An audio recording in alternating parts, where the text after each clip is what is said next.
Ladies and gentlemen, welcome to Chanel Jasmine, the best novel Chanel for romantic stories. Hai guys, selamat datang di channel Jasmine, channel terbaik untuk menyimak novel-novel romantis. Mohon dukung channel ini dengan subscribe, like dan share video-video yang ada di channel ini. Terima kasih. Kaisar Agung Seni Bela Diri, bab 665. Kedatangan pemilik yang sebenarnya. Seiring berjalannya waktu, banyak raja dewa dari berbagai kekuatan telah memasuki bintang waktu selama beberapa waktu. Karena aturan di bintang waktu, semua orang dipindahkan ke area yang berbeda. Ketika Luo Xiu memasuki Istana Iblis Api, semakin banyak orang yang mengetahui rahasia Istana Iblis di jurang tak berujung berdatangan. Ying Wucheng dan Dewi Yurong, meskipun keduanya berada di tahap akhir Raja Dewa, hanya memiliki kekuatan rata-rata di antara semua orang. Terlebih lagi, kekuatan besar dari tingkat Raja Dewa telah mengirimkan ratusan Raja Dewa. Sebagian besar berada di tahap akhir Raja Dewa, bahkan ada beberapa yang setengah langkah menuju tingkat Kaisar Dewa. Di sini, setiap orang yang setengah langkah menjadi Kaisar Dewa bisa dianggap sebagai penguasa kecil. Di kekuatan besar tingkat Kaisar Dewa, umur panjang di bawah 10.000 tahun untuk seorang yang setengah langkah menjadi Kaisar Dewa sangat jarang. Ketika Shen Bingyu tiba di jurang tak berujung, dia melihat banyak orang sedang mempelajari cara untuk masuk ke Istana Iblis Api. Istana Iblis Api yang megah terletak di kedalaman magma. Orang-orang yang berkumpul di sekitarnya entah kelompok kedua atau ketiga, karena selain Ying Wucheng dan Dewi Yurong, tidak ada yang tahu bahwa kelompok pertama yang tiba telah dimusnahkan seluruhnya. Mengenai masalah Ye Haoran, Ying Wucheng dan Dewi Yurong tidak banyak bicara, sehingga tidak ada yang tahu bahwa dia sudah masuk. Ini wilayah keluarga Zhu. Orang asing, mundurlah. Melihat Shen Bingyu mendekat, beberapa ahli dari keluarga Zhu di alam Dewa Langit maju dan menghentikannya, karena dia berjalan menuju wilayah yang dikuasai keluarga Zhu.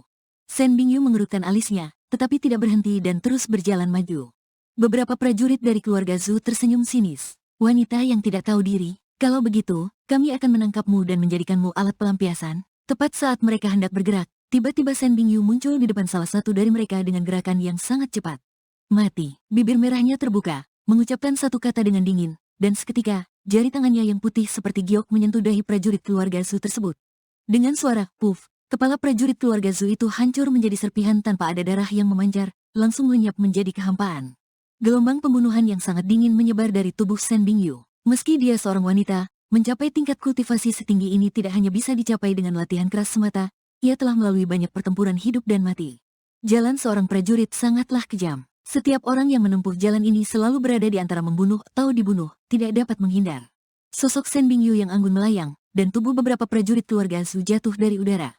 Siapa kau? Di antara prajurit keluarga Zhu, pemimpinnya adalah seorang pria muda yang merupakan jenius generasi muda keluarga Zhu. Dalam 3.000 tahun, ia sudah mencapai tingkat setengah langkah Kaisar Dewa. Minggir, atau mati. Shen Bingyu berbicara singkat, wajah cantiknya penuh dengan kebencian dan hawa pembunuhan. Betapa sombongnya wanita ini, aku ingin lihat apa yang bisa kau lakukan. Berani-beraninya bertingkah di depan keluarga Zhu kami. Beberapa prajurit keluarga Zhu di tahap akhir Raja Dewa maju. Sebagai kekuatan tingkat Kaisar Dewa di alam Dewa Langit, meskipun bintang waktu membatasi umur di bawah 10.000 tahun, masih banyak ahli Raja Dewa di tahap akhir di antara keluarga Zhu. 4 ahli tahap akhir Raja Dewa langsung maju. Dengan mengandalkan teknik dari keluarga Zhu, bahkan seorang yang setengah langkah menuju Kaisar Dewa pun akan menghindar. Saat teknik mereka mulai diaktifkan, tubuh mereka dikelilingi oleh api ilahi. Di lengan mereka, tampak naga api yang ganas melilit, menunjukkan kekuatan yang luar biasa. Namun, Shen Bingyu hanya memandang mereka dengan mata penuh penghinaan. Dia melangkah di udara, dan jari tangannya yang putih seperti giok menunjuk. Jari es roh, kristal es yang indah muncul di udara, membekukan ruang di sekitarnya. Keempat ahli Raja Dewa tahap akhir itu langsung berubah wajah. Api ilahi yang mereka kuasai sepenuhnya tertekan, padam dengan cepat, dan tubuh mereka tertutupi lapisan es. Jari Shen Bingyu bergerak ringan, dan terdengar suara retakan yang terus-menerus. 4 prajurit keluarga Zhu tahap akhir Raja Dewa hancur menjadi pecahan es. Baik tubuh maupun jiwa dan inti kekuatan mereka, semuanya membeku dan lenyap dalam keheningan. Hukum es di tingkat ke-6, bagaimana mungkin? Pemimpin prajurit keluarga Zhu itu terkejut. Dalam aturan alam semesta, es dan api bertentangan. Untuk dapat menekan api dengan es, seseorang harus memiliki tingkat penguasaan aturan yang jauh lebih tinggi. Hukum es di tingkat ke-6 adalah kekuatan yang biasanya hanya dikuasai oleh Kaisar Dewa. Namun, seorang wanita setengah langkah Kaisar Dewa telah menguasainya. Betapa menakjubkannya bakatnya, tak perlu diragukan lagi. Wanita ini bisa mengalahkan semua orang di tingkatnya dan menjadi penguasa di antara para setengah langkah Kaisar Dewa. Zhu Tianlong benar-benar ketakutan. Baik di alam Dewa Langit maupun alam Kunlun, dia belum pernah mendengar ada wanita yang begitu kuat. Tanpa ragu, Zhu Tianlong segera memberi perintah mundur. Meski merasa enggan, Anggota keluarga Zhu lainnya menyadari betapa mengerikannya wanita ini, dan mereka semua mundur, membuka jalan untuknya. Sebagai kebanggaan keluarga Zhu, Zhu Tianlong menundukkan kepalanya dengan rendah hati dan memberi hormat pada Shen Bingyu. Maafkan kami atas ketidaksopanan ini. Silakan lewat, Dewi. Shen Bingyu tetap tanpa ekspresi. Saat dia berjalan melewati Zhu Tianlong, dia berkata dengan tenang, "Kau cukup cerdas, dan bakatmu tidak buruk. Aku bisa merekomendasikanmu menjadi murid Istana Wuliang." Sebelum kata-katanya selesai, Shen Bingyu sudah melayang jauh, menuju Istana Iblis Api di dasar magma jurang tak berujung. Istana Wuliang, tubuh Zhu Tianlong bergetar. Meski dia telah menduga bahwa wanita mengerikan ini mungkin berasal dari kekuatan besar dari alam atas, dia tak menyangka latar belakangnya akan sebesar itu. Di antara 3.000 dunia besar di alam atas, kekuatan setingkat Kaisar Dewa sangat langka. Biasanya, satu dunia besar hanya memiliki satu kekuatan setingkat Kaisar Dewa, dan Istana Wuliang adalah satu-satunya kekuatan tingkat Kaisar di dunia Wuliang. Sejak evolusi alam semesta, 3.000 era telah berlalu, dan di setiap era hanya ada satu Kaisar Dewa yang memerintah dunia. Namun, dalam perjalanan waktu, beberapa garis keturunan Kaisar Dewa telah terputus, sehingga tidak semua dunia besar memiliki kekuatan tingkat Kaisar. Sebagai sekte tingkat Kaisar dari alam atas, bergabung dengan Istana Wuliang akan menjadi berkah besar bagi Zhu Tianlong. Bahkan jika dia tidak memiliki kesempatan mempelajari teknik tingkat Kaisar Dewa, mewarisi teknik tingkat Dewa sudah menjadi keberuntungan yang luar biasa. Terima kasih, Dewi. Zhu Tianlong dengan hormat membungkuk lagi pada sosok Shen Bingyu yang semakin jauh. Jika wanita ini bisa merekomendasikannya ke Istana Wuliang, itu berarti posisinya di sana juga tidak biasa. Ini bisa menjadi kesempatan bagi Zhu Tianlong untuk mendapatkan pelindung yang kuat. Apa yang terjadi di pihak keluarga Zhu menarik perhatian dari kekuatan-kekuatan lain di sekitarnya. Terutama ketika mereka melihat seorang wanita yang baru tiba langsung menuju ke Istana Iblis Api, mereka semua terkejut. Formasi pertahanan di Istana Iblis Api sangat mengerikan. Bahkan seorang setengah langkah Kaisar Dewa pun akan mengalami luka serius atau bahkan kematian. Siapakah wanita ini hingga berani mengambil risiko sebesar itu? Tanpa memberi kesempatan bagi yang lain untuk bereaksi, Shen Bingyu dengan cepat mencapai dekat Istana Iblis Api dan memicu formasi pertahanan di sekitarnya. Gelombang besar dari niat membunuh yang merah seperti darah menyebar luas, membentuk jaring besar yang merobek segala sesuatu. Bingguo Wuliang, pada saat itu, tubuh Shen Bingyu memancarkan dua hukum yang berlawanan, es dan api, yang membentuk fenomena luar biasa di belakangnya. Ya ampun, siapa wanita ini? Dia menguasai dua hukum es dan api sekaligus? Beberapa orang tak dapat menahan keterkejutan. Pada tingkat kultivasi yang rendah, menguasai beberapa hukum bukanlah hal yang aneh. Namun, setelah mencapai tingkat tinggi, seorang prajurit biasanya fokus pada satu hukum.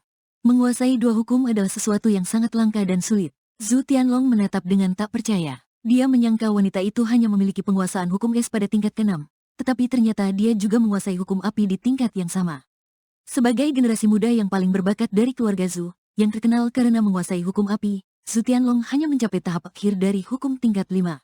Melihat Shen Bingyu, ia merasa talentanya yang luar biasa pun tampak kecil. Bakat yang luar biasa, jadi inilah kekuatan para jenius dari alam atas. Zhu Tianlong merasa kepercayaan dirinya hancur. Di alam bawah, ada jenius lain bernama Liu Tianlu yang dikenal sangat hebat, tetapi dibandingkan dengan wanita ini, bahkan Liu Tianlu tampak biasa saja. Zhu Tianlong kini menyadari bahwa di alam atas, ada tingkat jenius yang lebih tinggi. Liu Tianlu yang tampak seperti bakat luar biasa di alam bawah mungkin bukan apa-apa di alam atas. Ketika Shen Bingyu menampilkan fenomena Bingguo Wuliang, formasi pertahanan Istana Iblis Api tiba-tiba surut, membiarkannya lewat tanpa menghalangi. Ini mengejutkan semua orang. Mereka tidak tahu bahwa Shen Bingyu berlatih menggunakan teknik yang ditinggalkan oleh Kaisar Dewa Wuliang. Formasi pertahanan Istana Iblis Api yang dibuat oleh Kaisar Dewa Wuliang tentu tidak akan menyerang pengikutnya. Berbeda dengan Luo Xiu yang membuka pintu Istana Iblis Api dengan kekuatan kasar, tubuh Shen Bingyu langsung melewati pintu istana dan menghilang. Seolah-olah Istana Iblis Api memang ada hanya untuk dirinya, sementara semua orang lain yang berkumpul di sana hanya sia-sia. Saat Shen Bingyu memasuki Istana Iblis Api, matanya menyipit tajam ketika ia melihat ada seseorang di dalamnya. Di sisi lain, Luo Xiu yang sedang menyerap energi esensial Iblis Api melalui formasi Iblis segera menoleh dan melihat Shen Bingyu masuk. Berhenti, dengan sekali pandang, Shen Bingyu menyadari bahwa dia sedang menyerap energi esensial Iblis Api. Itu adalah tugas percobaannya di alam bawah, jadi dia tidak bisa membiarkannya dicuri orang lain. Tanpa ragu, Shen Bingyu langsung melancarkan serangan penuh, menggabungkan dua hukum es dan api menjadi pedang es api sepanjang puluhan meter yang menghantam Luo Xiu. Hukum Bingguo Wuliang, dia adalah penerus Kaisar Dewa Wuliang. Luo Xiu mengangkat alisnya. Dia tak menyangka bahwa saat ia menggunakan warisan Kaisar Dewa Wuliang untuk menyerap energi esensial Iblis Api, penerus asli Kaisar Dewa Wuliang muncul. Tampaknya, wanita ini adalah pemilik sah dari kekuatan ini, bersambung.